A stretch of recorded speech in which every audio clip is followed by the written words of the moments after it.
So students, I hope you all have kept this work properly and safely. It's been a long time. I'm starting with the second stage of this work. So beside these two objects, I will going to add one more object over here so that it will get a well composed. So here I am drawing another object. Let it be the same as this flower was. It's a different types of pot I am drawing over here in a simpler form. So like same wise, like the same way you will draw this flower vase. First you will draw straight line, and likewise you will measure it on both sides, and then you will going to draw. So one side you will draw at first, and then you will measure the other part, and then you will going to draw accordingly. See, I am drawing the one side at a time.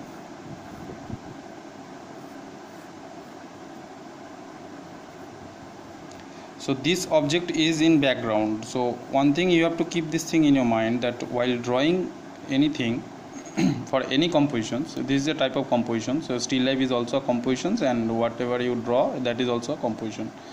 So whatever you are drawing, you have to start drawing from the foreground. The foreground, the two objects are there that we have already drawn, and at the background we are starting the drawing, so that we don't have to rub it and we don't have to do it. For that reason that papers get untidy and all these things. So to avoid these things, we have to start drawing from the foreground. So foreground objects are more visible and more vivid than the object which are there in the background. So keeping that thing in mind, you have to draw. So let me draw this thing and I am showing you. So this is a thing which I have done just to bring down this monotony of the object, because this object is flat, this object is flat. If I make these objects also flat, then it will become a monotonous composition. So just to break down that monotony, I have created some form of designs over here. So while drawing all these things, you have to keep one thing in mind, what you are going to represent. So this is what I am representing is the indent line on the clay pot. So what usually you have to I think you have seen in many clay pots that indent lines are there. So these are not a painted pots, these are the just the clay pots, burnt clay, terracotta pots, what we say, that is the thing. And these lines are the indent lines. So this is not a any sort of colorful pot. So based on that we will going to shade it up. So since it's a long time we are not attached with this work, so this time we will going to complete this work. So let's start with the part of shadings. Some form of draperies or background. I will not going to give any drapery over here, just a flat surface which will represent that this surface is flat. You will just make a straight line over here, just a straight line. So it will just represent that this is a base part and this is the background part. So this thing it will be represented here. So based on that I am starting how to give the shadings. I am just showing you.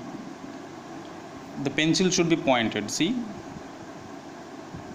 the pencil should be pointed, eraser should be there, and you will start giving strokes like this, single lines with minimum of gaps in between each lines.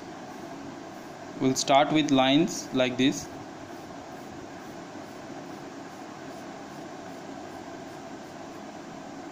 We'll give lines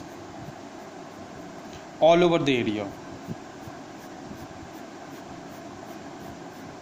We will not rub the pencil, we will not rub, we will not scratch. We will just give a single line with a definite pattern. Just in a horizontal motions I have given, diagonally I have given these lines over here. You can see it properly. So again I will repeat these things by changing the directions of the line. Little bit I will change, and I am giving this line again above this one.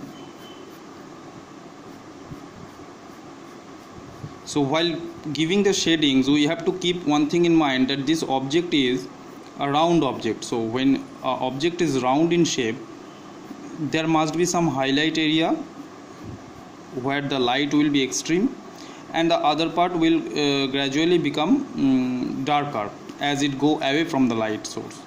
So we have to consider a light source. So here, if I am considering a light source from this side, suppose a light source is coming from this side, okay, so based on that, each object will face light from this side. Okay, each object will face light from this side, so other side will be more darker than this part. Keeping that thing in mind, we will going to shades. Let me show you the shadings. So this is the complete part of the neck portions of this flower vase, as you have seen. Likewise, you have to give the shadings. Keep one thing in mind while giving shadings. You will not make these portions as you are seeing that these portions are darker.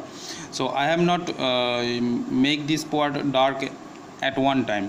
Gradually I have changed the directions of my pencil strokes, and I have increased the darkness. So keep this thing in mind. Don't put dark at a time.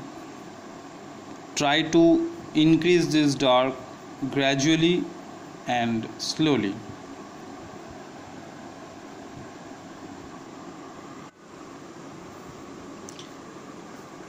Now this way you will going to give these shadings. So this part I have given only a single tone of shadings. As you can see, only a single line of strokes are given. Upper part is already completed, so you can easily find out the difference between the upper part and the lower part. So now gradually I will going to increase the dark. How I will going to increase the dark? See, this stroke is given in these directions, so I will change the directions and I will going to give strokes in other directions. Little bit changing the directions, I will give the strokes, and this way gradually will increase the dark. See, this part the dark is increasing. Likewise, you all have to increase the dark. Don't rub the pencils and increase the dark at a time. So gradually we will increase the dark, then only it will get a softness on the tone of the pencil settings. Likewise, we will going to increase the darkness. Again, I will extend these portions from this part.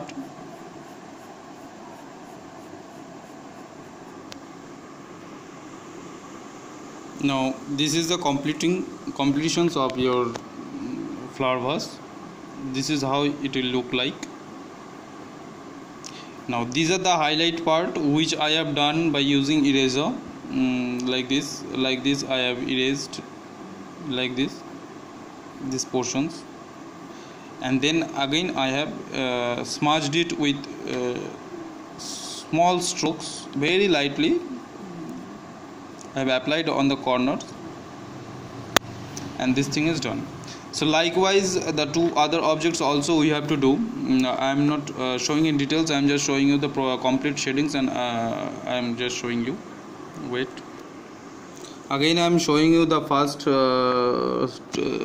tone stroke of this ink pot, or the small regular pot, whatever you can say. Just single strokes I have given. Cap is completed. Now here gradually I have to, how I will going to increase this dark, and how I will going to place the highlight, that I am showing you. Just so this is the second part of your still life objects, how to study the still life objects. This is a sort of ink pot, and here I have just tried to give some suggestions of leveling, where I have not clearly identified each and every details. Just I have written something like that sort, which will reveal that it's a object which is something written on it. It's more or less looking like an ink pot. So this is how you have to going to give the shadings on the second object.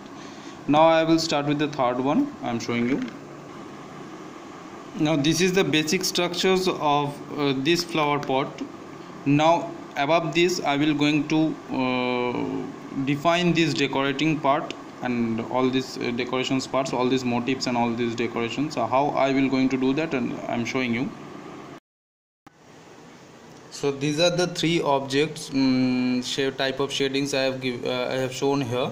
Now I will going to show how to do the background. Okay, so follow it properly. I will give the still photographs of this work also attached along with this video files. You can follow it and you can do it accordingly by following the steps. So these are not the holes, sorry, these are not the any painted pattern. These are the holes as we see in this type of clay pots. So these are the holes, and usually inside this pot it is dark, so that is why inside this perforated areas you will observe the darkest part, so that is the black part. So that's why I have done these portions black. So these are the things, these are the three objects. Now I will going to show you the background. Wait. So this is how you have to do the background, and this is the complete picture you will make like this. It will look like this, your work also. You can follow the pattern of strokes at the background, at the background part. It's simply a straight line, means straight vertical lines, and it is gradually going lighter and lighter as it is moving towards the lighter part. Since the light source is coming from this side, that means these portions are lighter. So gradually when it will moves like this, your line strokes will be of more gap, and gradually it will become denser when it moves towards this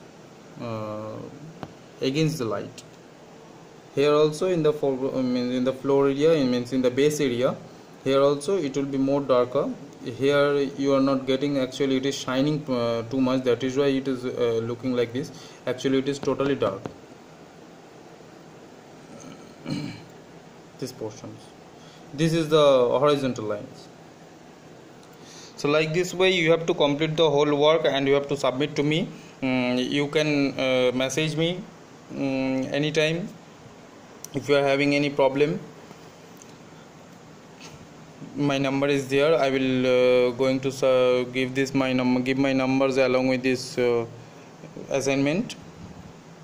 You can contact to me if you are having any problems, and complete work like this you will going to submit after taking a photograph in a JPEG format, and you will individually WhatsApp me. Those were the art students. Okay, so thank you. Try to do it like this, and if you are having any problem you can contact me in my number.